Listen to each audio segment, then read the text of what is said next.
Yan mga guys, meron tayong herbal na bili.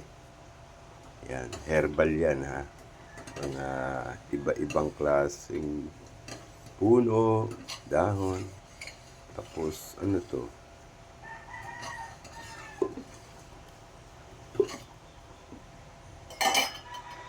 Bugs, ipis, yan. Kasama sa paglaga. Kasama sa paglaga yan. Yan.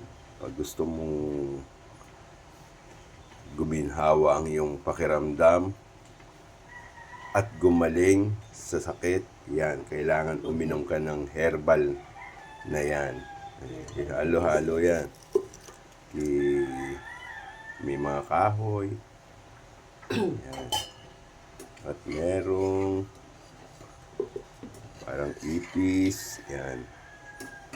Hindi ko alam. Iniinom po yan. Iniinom yan, oh. Tignan nyo. Yan. Kasama yan sa paglalaga. Yan. Pampalakas